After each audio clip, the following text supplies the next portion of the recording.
Well, we're going to be talking about the fourth of the loves. Really, he calls it the third love. But really, if you count epithumia in the four loves by C.S. Lewis, you'll find that that's a love and for things that are subhuman. And it could be music as well, various kinds of love. I love chocolate, that kind of a thing. So that's how he began. And then he moves into the love of storge, S-T-O-R-G-E, but it means affection. And he talks about how it has its own treasures and values, but it also has its own downsides.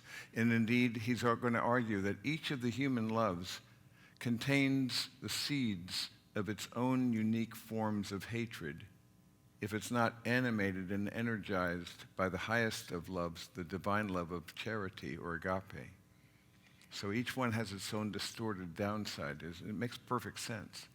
So we move from storge, he then moved on to the love of friendship, phileo, and talked about how that has its own unique qualities, very different. Can't be reduced to one or the other.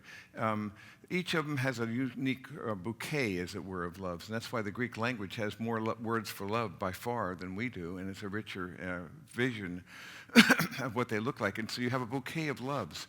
So the love of friendship, and then we're now looking at the love of eros. And erotic love, we might call it, but eros is more than just Venus, what he's going to call Venus.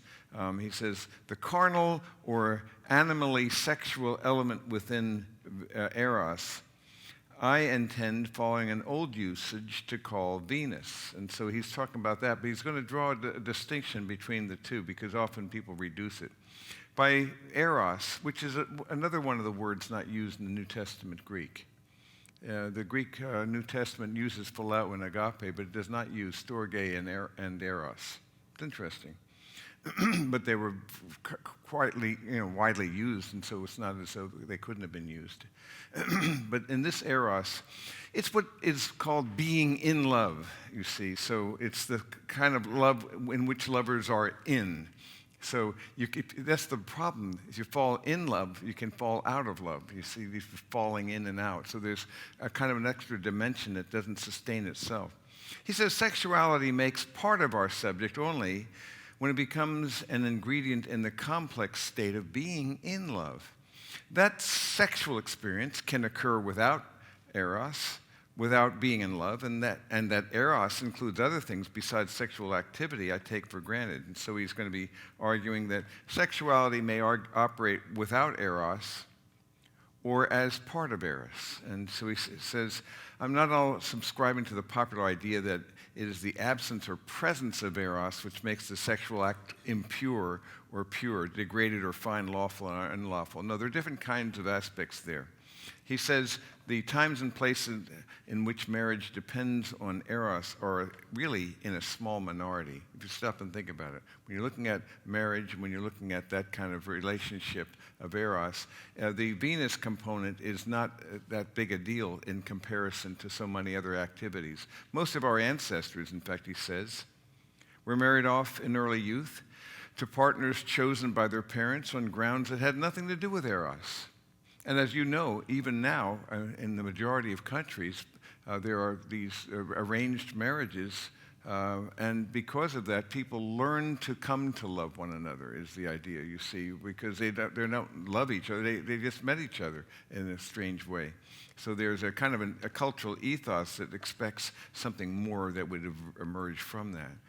He goes on to say, and I'm going to be skipping around a lot because it's a big chapter, but, and Lewis is so elegant in the way he describes these things. You can get caught off into all these little territories, these rabbit trails, as Bick Cardwell likes to call them, my bunny trails. But there you are. George Orwell, though, he says, disliked the idea of this eros and preferred sexuality in its native condition, uncontaminated by eros. So in his 1984, his dreadful hero, and he says, how much less human than the four-footed heroes of his excellent Animal Farm? It's interesting because that's actually a better book. But he says, sexual desire without eros wants it. the thing in itself. Eros wants the beloved. There's a very big difference, as you can see. The thing is sensory pleasure. But what he's saying is, when he says he wants a woman, strictly speaking, it's not a woman that he wants. He wants a pleasure for which the woman happens to be the necessary piece of apparatus. So then when a person is through with a carton of cigarettes, he pictures the carton. Now, Eros makes a man really want, not a woman, but one particular woman. Different kind of an understanding, you see. In some mysterious, but quite indisputable fashion, the lover desires the beloved herself, not the pleasure she can give. So it's a higher, different kind of a thing. There are physical, organic dynamics of it, which the Venus describes, but it's much, much more than that. So he says, Eros thus wonderfully transforms what is par excellence a need pleasure into the most appreciative of pleasures and becomes consumed with the benefit and the blessing of the one who is loved. Now, John Milton describes this as well, and he describes fancies, almost like the idea that, you ever heard the phrase, they want to eat each other? You know, there's that idea that's kind of a playful, romantic notion in which that's almost a metaphor that's used. Milton actually fancies something along that line with the angels. He says, with bodies made of light, who can achieve total interpenetration instead of mere embraces. That's an interesting notion, isn't it? But in fact, that's not something unlike what I've talked about when I talk about the union of souls. Because there you would have a total interpenetration, you see, instead of mere embraces. You would have a greater richness, which, if that's true, then it would mean that the physical act of sexuality is only a thin hint, a remote hint of a richer good that we cannot yet name. Interesting thought. I promise you this, no matter what, you won't be disappointed. It'll be better than you even know or think. So this is why I argue the best is yet to come. But without Eros, sexual desire, he goes on to say, like every other desire, is a fact about ourselves. Within Eros, it is rather about the beloved. It becomes almost a mode of perception, entirely a mode of expression. The pleasure then becomes a byproduct, as it were. And he says one of the first things one does is to obliterate the distinction between giving and receiving. And that's why, as you consider, let me get it for you here, Ephesians chapter 5 comes to mind. And when I think about the imagery that Paul uses of marriage and what he calls the mystery of marriage, really, he says, husbands, love your wives just as Christ also loved the church and gave himself up for her. There is this sacrifice that leads to a greater good, that he might sanctify her, having cleansed her by the washing of water with the word, that he might present to himself the church in all her glory, having no spot or wrinkle or any such thing, but that she may be holy and blameless. So husbands ought to love their own wives as their own bodies. Now here's where the distinction between giving and receiving is obliterated, because he says, no one ever hated his own flesh, but nourishes and cherishes it, just as Christ also does the church, because we are members of his body. In other words, in caring for her, you're caring for yourself. There's no distinction. There's a mutuality if you see what's going on in that richness. And this is why it goes on to sum it up at the end of Genesis 2, before the fall. For this reason, a man shall leave his father and his mother and shall be joined to his wife. The two shall become one flesh. By the way, he talks about leave the father and mother, be joined to his wife, one flesh. It's been described that most marriages are a failure of one of these three things: a failure to leave, to cleave, or to have a one flesh relationship. So it's an interesting entirety. Nevertheless, each individual among you is to love his own wife even as himself, and the wife must see to it that she respects her husband. So you have this leadership in love and this receptivity. He says, but as well, you don't want to eliminate and spiritualize it so much that you eliminate the idea of Venus. And that's why Paul discourages prolonged absence abstinence from Venus in 1 Corinthians 7:5. So it's an interesting way of seeing that. It is a component, and it's not to be ignored. Eros without diminishing desire makes abstinence easier, though. And so there is this whole idea of a richer thing that enhances that physical desire in the organic dynamic.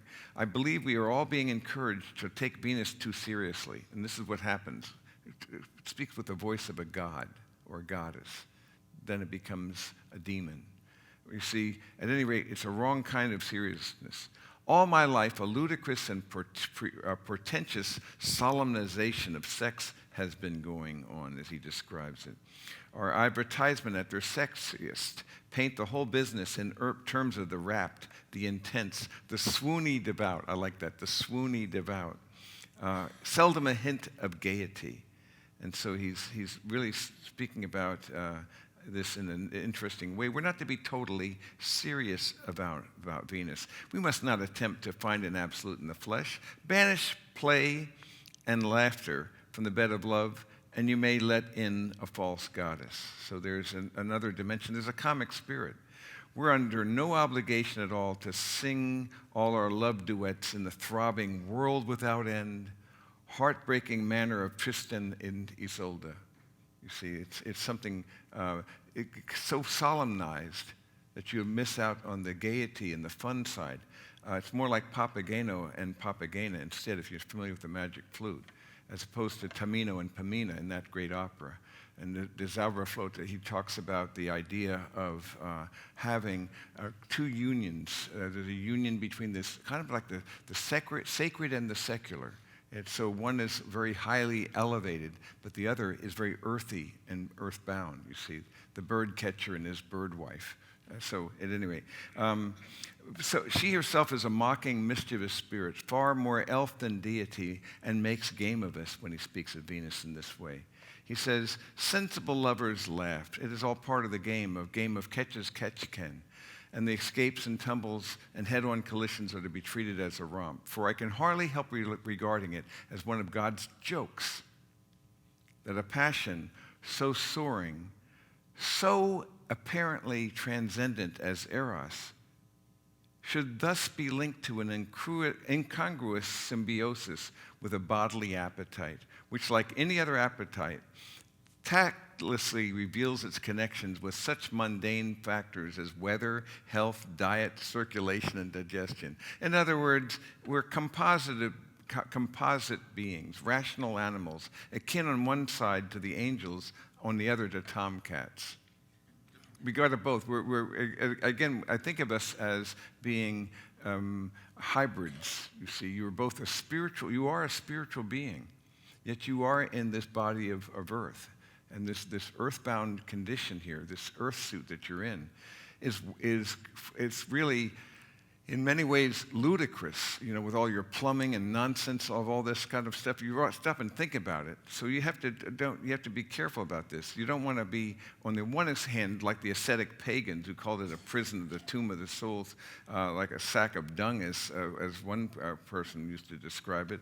On the other hand, the neo-pagans who tried to think of it as glorious, but more like St. Francis, I think, is the better way to go. He spoke of his body as brother ass. That's a very clever thing. And think about a donkey for a minute. Because you see, it's very exquisitely right metaphor.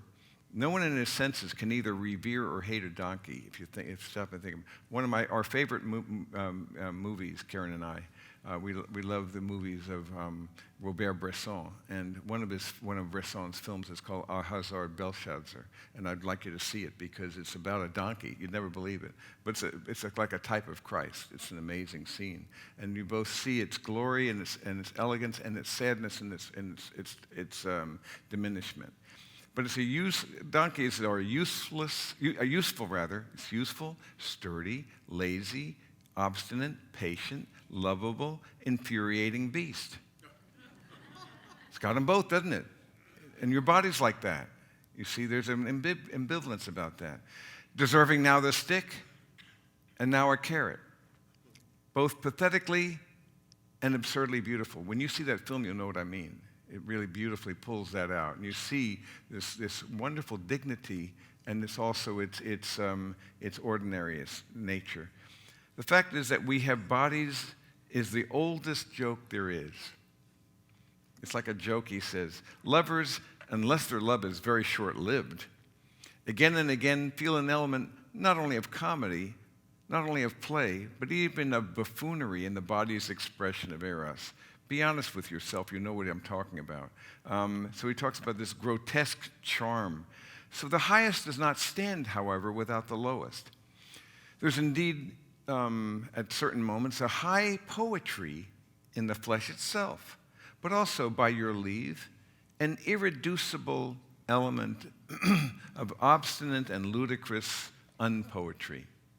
See, we've got it both, you see, and far better plant it foursquare within the drama of Eros as comic relief than pretend you hadn't noticed it. So he says, we require this relief. The poetry is there as well as the unpoetry, the gravity of Venus as well as her levity. The gravis ardor, the burning weight of desire, is there. But there's also a kind of a humorous component, and if you're not careful, you'll turn that one component into a god or a goddess. So if the things that look most divine, when that happens, a demoniac is just around the corner. He'll talk about that in a moment. He says, the man does not play the sky father and the woman the earth mother. I'm sorry, I got it wrong. He does play that. There's a kind of a symbolic dynamic that's going on, that's archetypical in certain ways. He plays form, she plays matter. And you give full value, though, to the word play. And just as you're playing a part, you have a role in something which is comparable to a mystery play or a ritual or a mask or a charade. Let me pull out, jumping ahead here. He speaks about the headship of Christ in the church. And when we're talking about the natural mystery, we might take the Christian mystery not seriously enough. And he speaks in this Christian mystery that I mentioned before in Ephesians 5. The husband is the head of the wife just insofar as he is to her what Christ is to the church. He is to love her as Christ loved the church. Read on, and gave his life for her. This headship, then, is most fully embodied not in the husband we should all wish to be, but in him whose marriage is most like a crucifixion, whose wife receives most and gives least, is most unworthy of him, is in her own mere nature least lovable. For the church has no beauty, but what the bridegroom gives her, he does not find, but makes her lovely. So there's a sort of sense in which she is lovely on her own, but yet he makes her lovelier. There's a sense in which he completes her and she completes him. So there's a mutuality that's necessary. And the coincidentia oppositorum, the conjunction of two different things, that life is full of these things, like reciprocity, like respiration. When you stop and think about what that looks like, I have a little thing on that. I'm tempted to find for you just a minute here. And I'm going to find it here. I do all these crazy things, and one of them is a whole list of. Let's see, do I have it here? I'm trying to find the search button. Here's the search button, and all iCloud here. Search. There we go. Respiration.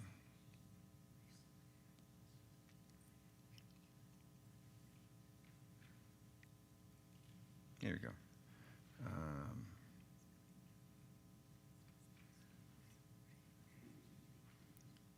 Yes.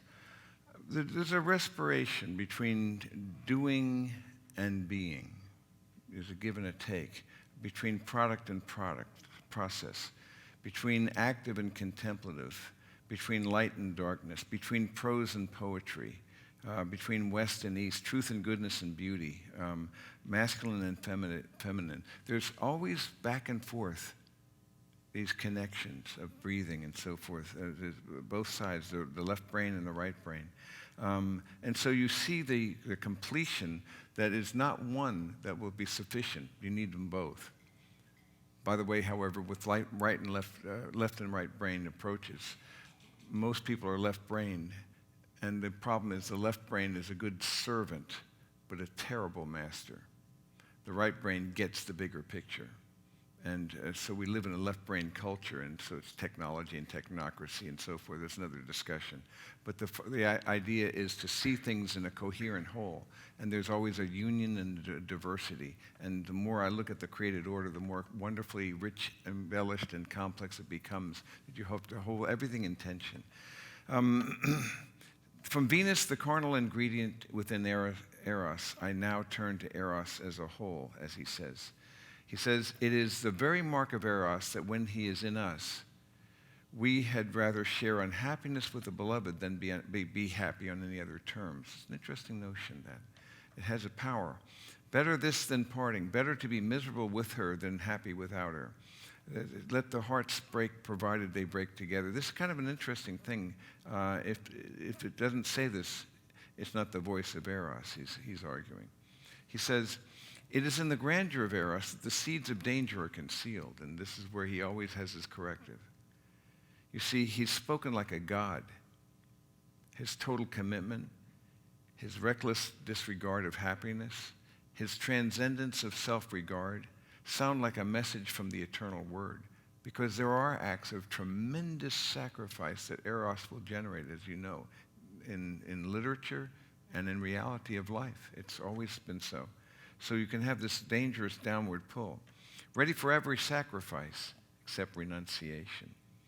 According to Shavian romanticism, he's talking about George Bernard Shaw, the voice of Eros is the voice of the elan vital, the life force, the evolutionary appetite. So they're always in this world, and you can see it more now than it was when Lewis wrote this in 1960, more and more attempts to reduce everything down to their physicalist components. Materialism, physicalism is the worldview. It's basically the fundamental worldview of our time. It's the default modality. It used to be otherwise. It used to be, for example, even in our own country, that it was positive to be associated with being a Christian. Then it became neutral. Now it's negative.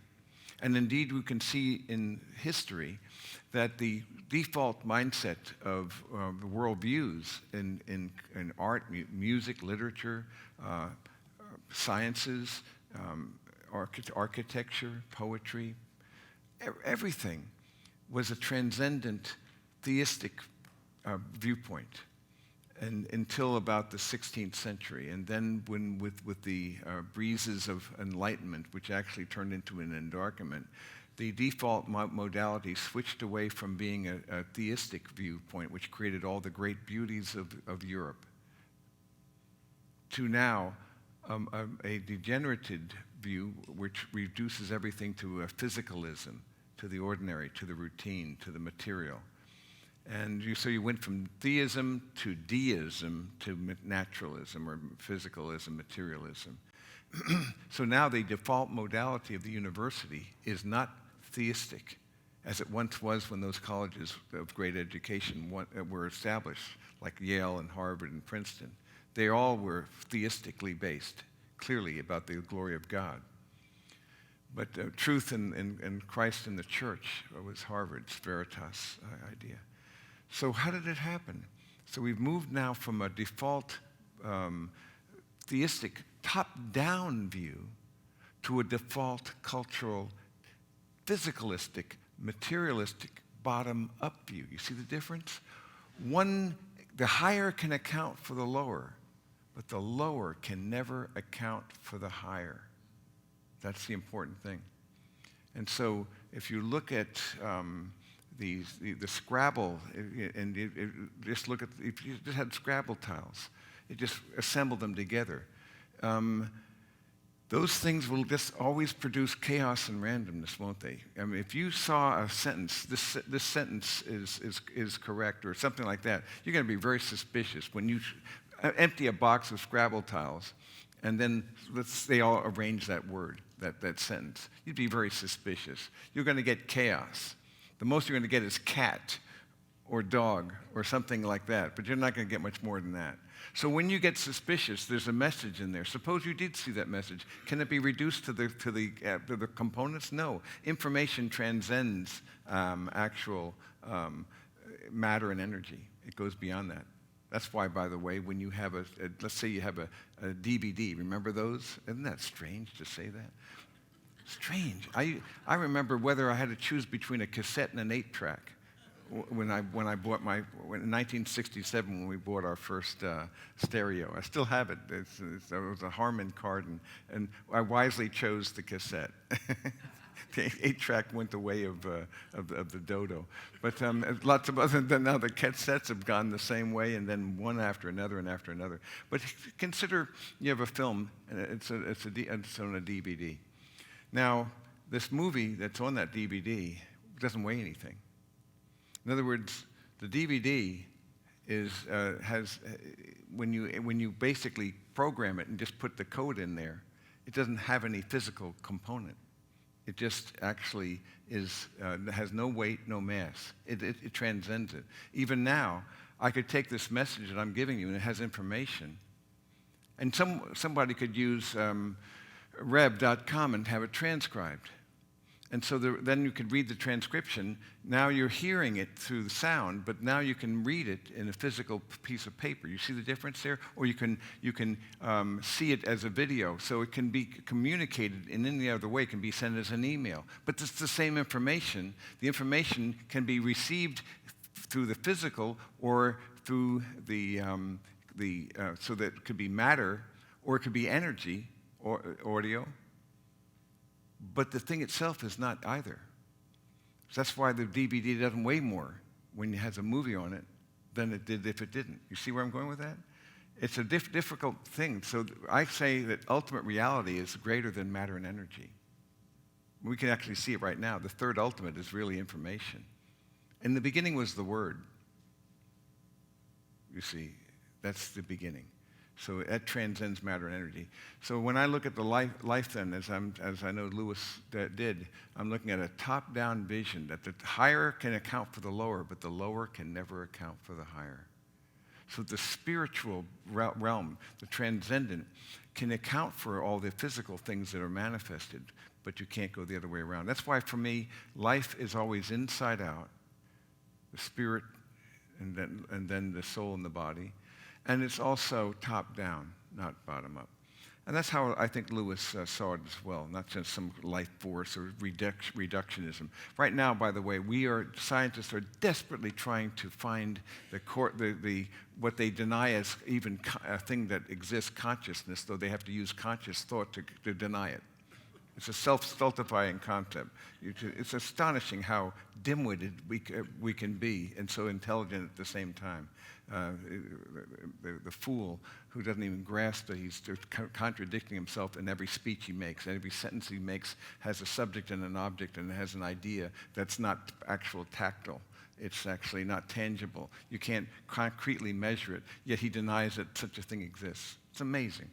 But instead of acknowledging that science and technology are pointing beyond themselves to the transcendent, to the ultimate, and the evidence is becoming more and more clear about that on all levels of order and magnitude. Instead of acknowledging that, we try to reduce it. And you know where we're going to go? Even though it's pointing clearly to a mind. They in the rebellion will try to find that mind in the substrate of matter. They're going to try to find consciousness in the elementary particles themselves, which is nuts, because it's not a person. What they're really doing is what we've always done since the garden, deny the denial of God, and thus the denial of death. It's the idea of denying God and say, my way, not your way, the autonomous self. So we do not want ultimate reality to be personal, because if it's personal, we're accountable. You think about that for a minute? They don't want him to be personal. Yet we all acknowledge that the most important thing about life is relationships, isn't it? Wouldn't you agree with that? Even the atheist would have to agree that relationships are the most important thing. Yet in his ultimate philosophy, there is no relationship, there's no meaning. He can't live consistently. He lives better than his worldview. So I'm saying that we are looking at a vision of life that is rich and powerful, a top-down vision that can account for the lower hierarchies, but the lower hierarchies lower level can never account for the upper. He used to call that nothing buttery. Oh, that's nothing but this, and this is nothing but that. I mention this because we have this idea that that love himself, the higher, the spiritual. Ultimate reality is spiritual. Ultimate reality is a tri-personal, spiritual, eternal, infinite relationship, a relational, tri-personal spirit that transcends our comprehension and our grasp. And yet the higher can account for the lower because you are a spiritual being bearing his image, and because of that, you have great dignity. But you're also an organic being, you're a material being, and then that's why he talks about then the buffoonery and the joke of being in a body, in this mortality. I went to a friend's 80th birthday party yesterday, and it was a very interesting thing. It was a surprise. There must have been 60 people there. I don't know how they pulled it off, but it really did seem to be a genuine surprise. At least he's a good actor if he wasn't. It was in this community center, and it was fascinating to see it. And there were a lot of these people, because this person is very dear to me. A lot of these people I knew and he'd influenced. It was a wonderful thing to see a kind of a living legacy right in front of him. It was wonderful to behold. But at the same time, it was rather depressing. Many of them I hadn't seen in several years. None of us looked better. You know how you go to somebody, oh, you look marvelous, you know? No, you don't. You look terrible, and so do I. If you're really honest about it, remember that thing, Billy Crystal? You look marvelous. No, I really mean it. You know, it is better to look good than to feel good, and you look marvelous. I really mean it. You look marvelous. Nonsense. You look terrible. And what I call the morbidity of decrepitude. Isn't that a great term? And then another door opens in your life, and it's a box it has three things: atrophy, stenosis, and desiccation. Isn't that a lovely gift? You're becoming a human mummy, and you're trying to look like you're not death-warmed over. So I'm old enough to realize I'm seeing it right in the faces. I'm seeing this negative sacrament because it is an outward invisible sign of an inward and invisible disgrace. The problem of sin. It's an astonishment. So what fools these mortals be, says Puck.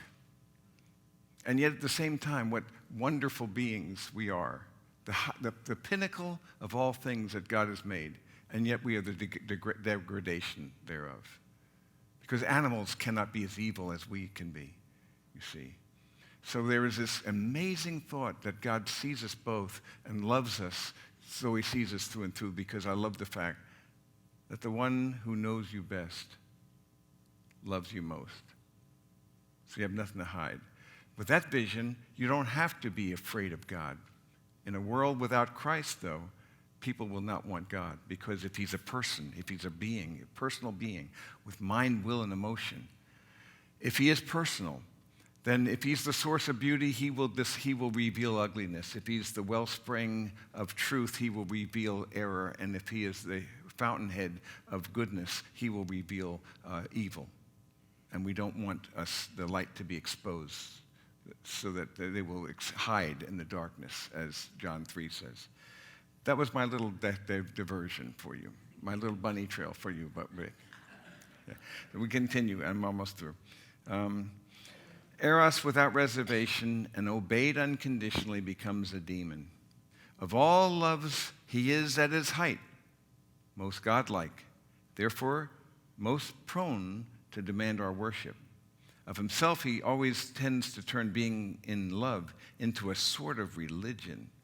He says, the real danger comes to me, not that the lovers will idolize each other, but they will idolize Eros himself. And so he says, Eros extenuates, almost sanctions, almost sanctifies any acts it leads to. When lovers say of some act that we might blame, love made us do it. You ever hear that phrase? This is bigger than both of us? Nonsense. But notice the tone. He's now almost making it a confession, almost like a boast. a shade of defiance. They feel like martyrs. In extreme cases, the word really expresses it in a demure yet unshakable allegiance to the God of love. He says the pair can say to one another in almost sacrificial spirit, "It's for love's sake that I have neglected my parents, left my children, cheated my partner, failed at my friend at his greatest need." In other words, when people have an affair, it was love that made me do it. Nonsense. These reasons in love's law have passed for good. The votaries may even come to feel a particular merit in such sacrifices. What costlier offering can be laid on love's altar than one's conscience?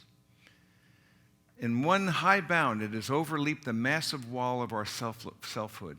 It's made appetite itself altruistic, tossed personal happiness aside as a triviality, and planted the interests of another in the center of our being, spontaneously and without effort. So this is the good side. We have fulfilled the law towards one another by loving our neighbor as ourselves. So you see, it has this voice of a demon because it is so close to the divine love. That's the danger of this form of love. Can we be in this selfless liberation for a lifetime? Hardly for a week. Even the best possible lovers, this high condition is intermittent. This feeling, this eros, it's more than that to sustain it. Because if you fell in love, as I said before, you can fall out of it. If it's just based upon that, there's something richer and more profound. They expected that mere feeling would do for them, and permanently all that was necessary. When this expectation is disappointed, they throw the blame on eros, or more usually on their partners. But we must do the works of eros, even when eros is not present. And that is a very important principle. I'll wrap it up. Well, this is a thing that will not be carried out, this program, except by humility, charity, and divine grace. Thus, eros, like the other loves, but more strikingly because of his strength, sweetness, terror, and high port, reveals his true status. He cannot be of himself be what, nevertheless, he must be if he is to remain eros. He needs help. Therefore, he needs to be ruled. The god dies or becomes a demon unless he obeys God. You see the concept there? It has to be a higher thing. That's where he's now anticipating the last chapter, which is agape, the charity of God. It is this love that will take all the other loves and turn them into a bouquet if the love of Christ prevails. Then you can have a bouquet of affection and epithumia and friendship and eros in their best forms, because they become truly themselves when they become under the auspices and power of the love of God. And that, to me, is the rich call to which we are invited in the next chapter and the last chapter, which will be on charity. Stay tuned, and we'll complete that next week. Lord, we thank you for this time together. We ask you for your grace to take something that your Spirit prompted, one thing, maybe two, that your Spirit prompted in this time together, and apply that by your grace this very day. In Christ's name, amen.